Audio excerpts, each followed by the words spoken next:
Senator Booker. Thank you. Thank you, Mr. Chairman. Attorney General, I know there's been a lot of talk about grants. I hate to bring you through this again, but it's really important to my state. New Jersey is one of the top 4 donor states in America, which means our taxpayers, Americans, Republicans, Democrats, Independents, millions of people send more money down here than we get back in relative to all the other states in the nation except for 3 others. We've been talking a lot about different grants. I want to be very specific about Office of Justice Program grants. There were $35 million worth of grants that were approved in a bipartisan way in this committee, grants that invest in things that are really vital to the public safety of our community. I know, again, we are in a room full of people who want to see crime go down.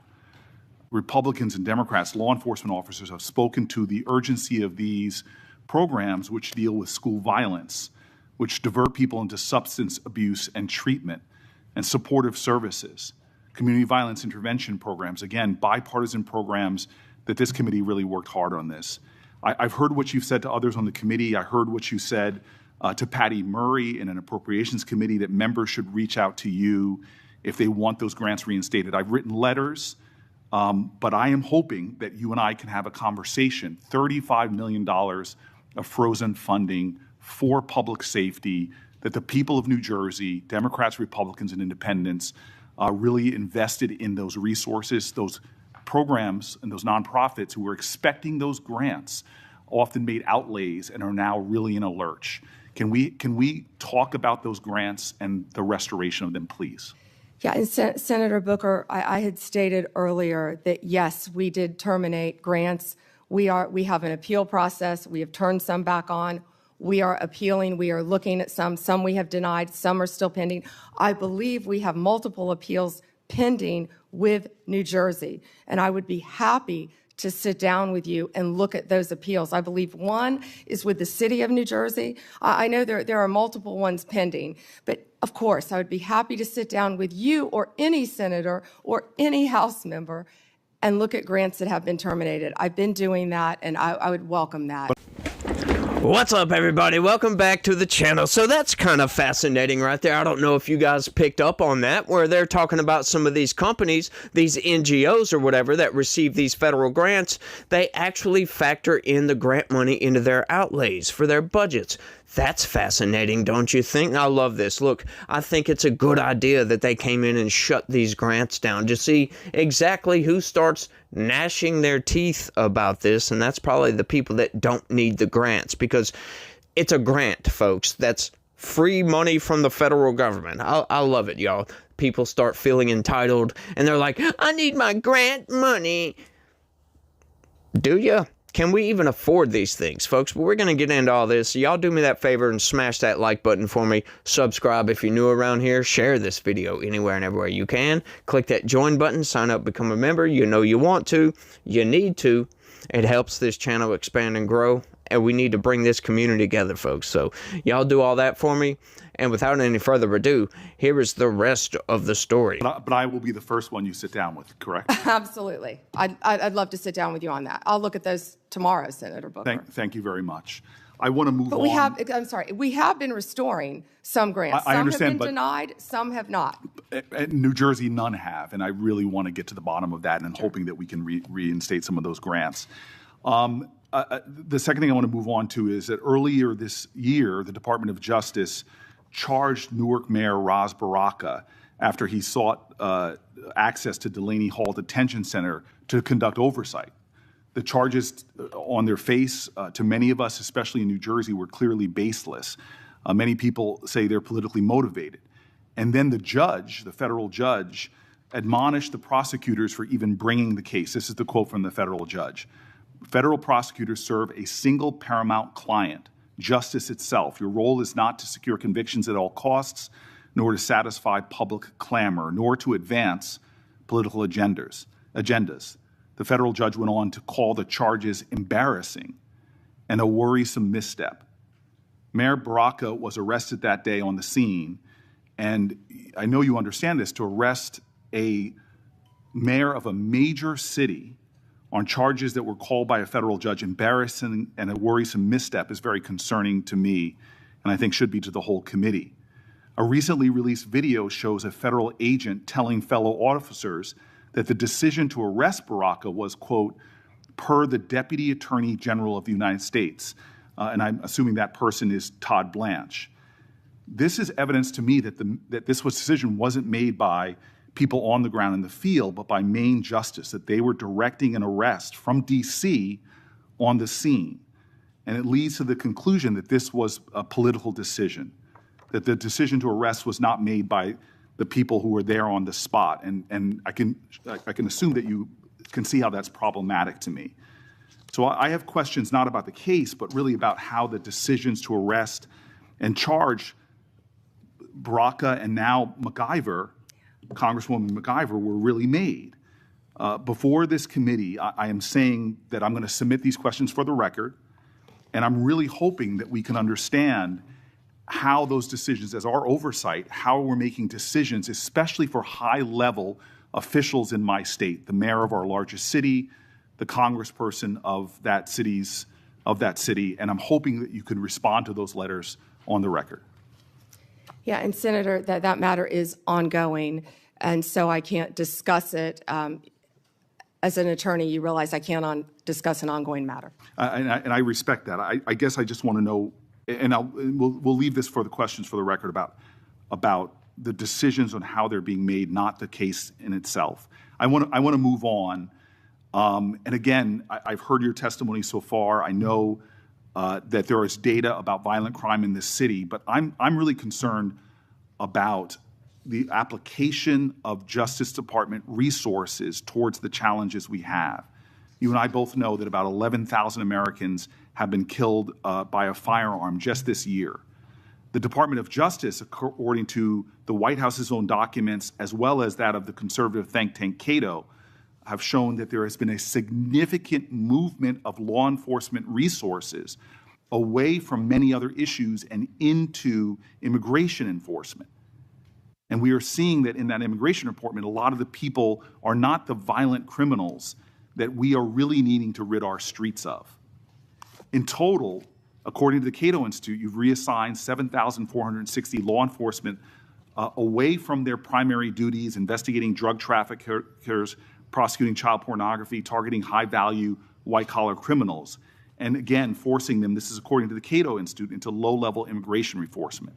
This includes, in terms of gun violence, 1,778 agents from the ATF to this kind of immigration enforcement. The White House itself has said that they diverted 45% of all of agents in 25 FBI field offices to work on immigration full-time. As a person who worked very closely in my time as mayor with the New Jersey field office, that's really concerning given the other threats. But it doesn't end there. The DOJ has eliminated the Organized Crime Drug Enforcement Task Force, the independent component of the DOJ whose job it was to combat transnational organized crime, dissolved the Community Relations Service, which in New Jersey has been invaluable over 60 years, responding to communities experiencing conflict or violence, and something that people on both sides of the aisle of this committee have really invested in. You all have rescinded VOCA and VAWA grants to support survivors of sexual assault and human trafficking. There seems to be a disconnect here between the application of the resources of the Justice Department on the things that are most concerning when it comes to crime and where they're being directed instead. Senator Booker, first to OCDETF. The most important point is that the work of OCDETF is continuing. The executive office is being dissolved. We have said that, but the work of OCDETF is continuing. The resources that were previously provided to law enforcement organizations through OCDETF are now going directly to those organizations. I will assure you, no work will be sacrificed as a result of getting rid of the executive office of OCDETF. The agents and the attorneys are working with Homeland Security. They're all working together as a unit. Okay, Attorney General Bondi, I'm running out of time, and I'm going to put some questions in QFRs, because again, this is conservative think tanks and others are pointing about literally over 1,000 people being taken off of things that I think would concern the public. I'd like to get that, but I also just want to quickly mention that for the record, I want to ask about the public corruption unit as well.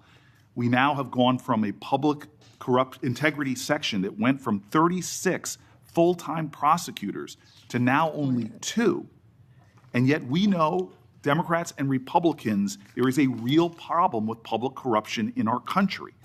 And we know that the DOJ has stopped enforcing the Foreign Corrupt Practices Act, disbanded the Foreign Influence Task Force, dismissed the indictment against Trump donor Andrew Weidenhorn, cut back on white-collar investigations. My list goes on. I'm running out of time. But I will ask for the record against not only reassigning officers and prosecutorial resources from the other things I mentioned, but public corruption is really important. I want to talk about an area of bipartisanship on this committee, which is antitrust. This is a very bipartisan area. In June, the Antitrust Division finalized a proposed consent decree with Hewlett-Packard Enterprises and Juniper Networks, settling the DOJ's challenge to the company's $14 billion merger. Reportedly, your Chief of Staff, Chad Mizell, and Acting Deputy Attorney General Woodard overruled career antitrust staff and approved the merger. This is a massive area of concern for Americans writ large. This is an area where corporate power is growing, corporate concentration in our country is happening at great degree. I'm grateful that the ranking member with Mike Lee on a committee that is really trying to get into this disturbing trend. And the issues right now in the Justice Department, the resources being put on it, and the appearance of improprieties that we're seeing are troubling. All I want to ask as my final question is, would you commit, just to talk about antitrust, to coming before the antitrust subcommittee led by Senator Lee to discuss antitrust enforcement in our country? We're over time. May I answer, Chairman? Yes. Senator Booker, I work hand in hand with Gail Slater. She is doing an incredible job. I said that earlier. I will let Gail Slater handle all matters with antitrust. The HP matter, Juniper, is a pending matter still because, as you know, it has to go before the courts, even after a decision has been made, and that's where it's pending right now. If I can go back to your previous 2 questions, first about our agents being reassigned. Our agents are working tirelessly on their day jobs and with Homeland Security. And right now, they're not getting paid. And they're on the streets during a government shutdown working to keep every city in this country safe, in New Jersey and in every state. They're working together with DHS on task forces, but they're also doing their core mission, and they're getting child predators off the street. They are working so hard with all the agencies hand in hand. That has not been sacrificed. And I'm so proud of the work that the FBI, DEA, ATF are doing. ATF agents have worked tirelessly. I am in constant contact with them on the incredible cases that they're making to keep our country safe and our world safe, especially our DEA agents who are stationed around this world, and now they're not getting paid. Back to the public integrity section, the last point you made. It has not been slashed. Those are going to the various U.S. attorney offices to be handled in each office around the country instead of one unit based in D.C. Yeah. Thank you, Senator. Okay, so here we go with some more mainstream corporate press narrative BS, right? Talking about Ras Baraka, the mayor, I think, of Jersey City or one of those cities. I forget the name of the city right off. I forget what he's mayor of. But this was back, I think, 3 months ago or something like that when Rep. LaMonica McIver, they showed up, right? They were protesting an ICE facility, right? ICE is bringing in some dangerous, criminal, illegal aliens, bringing them in. These people are protesting. They're getting very rowdy, right? On the tipping point of going to a riot, as a matter of fact. These people show up wanting to do oversight while they're trying to bring in detainees. As a matter of fact, they're transporting detainees. These people show up, want to do oversight, blah, blah, blah, blah, blah. They get into the mix with these rowdy protesters, and things go awry.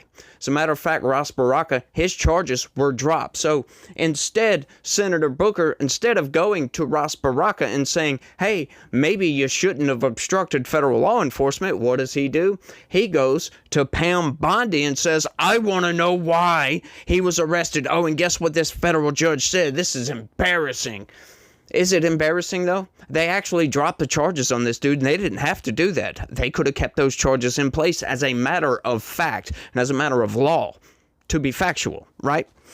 Now, Rep. LaMonica McIver, she's on video actually assaulting federal law enforcement. Notice he didn't really expound upon her too much, did he? No, he didn't, as a matter of fact. He more focused in on Ras Baraka. But Ras Baraka, as a matter of fact, was obstructing federal law enforcement. And man, you can't do that. Like, I've been talking about this for so long. You cannot get in their way when they are trying to conduct operations, right? They are transporting dangerous criminals, and you're trying to do oversight. These people didn't call ahead. They didn't notify they were coming. None of that, folks. They just showed up and said, we want to do oversight right now, while there's a freaking almost a riot going on. That's one of the most ridiculous things. And then they want to try to blame ICE for denying them. Yeah, they were denied at first. Like, come on, you can't do that. We've got a security issue in progress right now. It's currently underway. These people are rioting. We're bringing in dangerous prisoners. It was a whole spiel, right? It was a whole scene going on. And these people want to do, like, I noticed something he says. He says Ras Baraka shows up to do oversight. Well, hang on just a second. Oversight is performed mostly by Congress or the Inspector General's office, right? Not the mayor of a city. Look, this guy has no rights whatsoever to go in and demand oversight. He was there with LaMonica McIver. They did not have to let him in. They were merciful and allowed him to come in, right? And with the whole calling, sending it up the chain of command, essentially, to get the okay to arrest this guy on obstruction charges, as a matter of fact, right? Yes. You think one of these low-level guys is going to just arrest the mayor? No, they're going to okay that with the chief, if you will. We're going to call and see, because, hang on, this guy was kind of fighting with us and obstructing us, blah, blah, blah, blah, blah. Let me call again. Yeah, that's normal, folks. That there's nothing out of the norm for that. When you have high-profile individuals and they are actually, breaking the law, you could probably arrest them, but you don't want to get fired, so what do? You call the boss. You call your manager, supervisor, whatever that may be. You call them, hey, let's figure this thing out, blah, blah, blah, blah, blah. I'm sure you guys get it. But Senator Booker doesn't want to go there. Senator Booker just wants to portray a narrative. That's all that's about, folks. And, let's shift gears a little bit, talking about these grants, what I was talking about at the beginning. Look, these grants, I think every administration, when they come in, they should absolutely freeze all grants and look at where these grants are going. Do you a basic investigation of the NGOs that are receiving the grants. I think that should be done at all times, right? Because there's a lot of NGOs out there, folks, like we found with USAID. These NGOs are supposed to be, giving out food aid and all this other nonsense. Well, come to find out, hang on, they were sending money back through other means back into the Democratic Party. When you follow the money, you find out, hang on just a second, there's some corruption going on here. And then, the corporate press, though, they get that narrative and they're like, oh, they're cutting off food aid, which was a lie. They were cutting off grants that were going to NGOs. That's what they were doing. There was never any evidence that those NGOs actually provided food aid to anywhere, right? Any food aid that was sent out by the United States was never stopped, folks. That food aid continued to go to wherever it went, right? But we look into these programs, we find all these gender programs and like LGBTQ parades being funded by your tax dollars, a gay theater, and it was a whole thing, like all kinds of nonsense lists. There was list after list after list. It was completely insane what was going on with USAID. And they wonder why we can't balance the budget. Maybe because we're giving out hundreds of billions of dollars in grants to NGOs that funnel that money back into the Democratic Party. How do you think the Democrats raise so many funds? I don't know, but they sure do raise a lot of money. They pretty much outspend Republicans on just about every single election, folks. I mean, look at this past presidential election. Kamala Harris spent had like 1.5 or 1.6 billion dollars for that campaign in 3 months. 1.6 billion dollars. I think Donald Trump was rivaling $1 billion, right? Of course, that's kind of, because Elon Musk injected $250 million himself. Yeah, I can see how he would get to that number. It's just an insane amount of money that's being pumped into politics, folks. And, the Supreme Court said it's okay. It is what it is. I don't like it all that much. I don't think it takes $1.6 billion to run a presidential campaign. It does cost a lot of money, though. You hear all these pundits talking about they want to get the money out of the politics. And, hey, look, I can't really disagree with that. But that's not really the root of all the corruption. It's not really the root of all the problems, is it? Because they do spend a lot of money on campaign stuff, if you will. And hey, look, it is what it is. They're trying to win an election. There is some corruption going on with that. But where I think personally from, watching Congress like a hawk for the past several years and kind of getting an inside eye, if you will, into what they do, I think the lobby interest, it's an entire industrial complex. The lobby industrial complex in Washington, D.C. and the surrounding areas is truly insane. Hundreds of billions of dollars a year industry that goes through lobbying. So I think that needs to be cut out, to be honest with you. I think these corporations, these large corporations, I think they should be barred from lobbying Congress. Because this is why, if you ever thought, how could your congressman vote for this? This is ridiculous. Why would they vote for this? That's why, folks, because these lobbies get in the ear of these congressmen, maybe shove some money under the table, and there you go, folks. This is how they can vote against your interests, and they do it consistently. So, once again, I think they should remove that. They should absolutely bar corporations, from lobbying Congress. Get rid of that. And bar congressmen from fundraising for anything other than their own campaigns. Right? Because that's what they do. They spend most of their time, like I always say, folks, it's fundraise, dinner with a lobbyist, fundraise, smoke a prostitute, dinner with a lobbyist, fundraise. That's all they do, folks.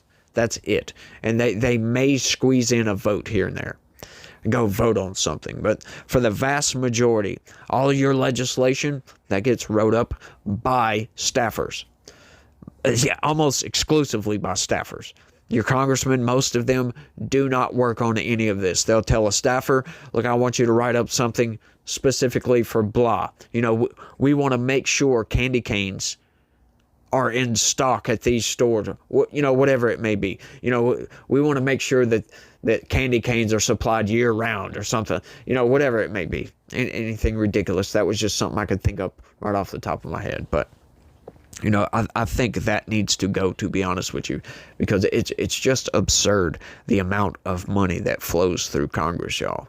It's corrupt. It's absolutely corrupt. And that's the point. That is the tip of the spear, if you will, that lobby interests. Right? People talk about term limits and all that. I think that's just a distraction, folks, because term limits isn't going to change anything. If you implement term limits, that's not going to do much. You have to have term limits for the staffers as well, because what they'll do is you'll have staffers running Congress, because ever so often you'll have new congressmen coming in and they don't know what's going on. So the staffers will be like, well, look, you got to go meet with this lobbyist. All this was set up for the previous congressman. You got to go do this. You got to fundraise this, blah, blah, blah, blah, blah, blah, blah, blah, blah. Because in case you didn't know, folks, like, to get on any committee, to be in good standing, like if you were elected tomorrow, you show up, you get sworn in. First thing you do, they tell you right off the top, you're $250,000 in the hole. To be in good standing, you need to get out there and go fundraise. Your staffers will hook you up with who you can go and fundraise, but you must remove money from people. That's what you must do. Get them to open their wallets and give it to you. $250,000 just to be in good standing. You want to get on a committee? It's another $250,000 you got to go raise for the RNC or the DNC or whatever that may be. That's absurd, folks. That's obscene, as a matter of fact. It's disgusting, but that's what they do. That's how it's run. And I think that needs to stop. Absolutely. But I think I've rambled on for too long. So I want you guys to let me know what y'all think about all of this down in the comment section. Blows me away, y'all, every single day. But y'all do me that favor and smash that like button for me. Subscribe if you're new around here, and share this video anywhere and everywhere you can. Click the join button, sign up, become a member, because that really, really helps this channel expand and grow. And I would be deeply appreciative if you guys would do that for me. But I want you guys to remember one thing. God has a plan for everybody. You may not know what that plan is, but it's there, and I promise He loves each and every one of you out there. So y'all remember that. Try to have a good day and stay logical. Peace.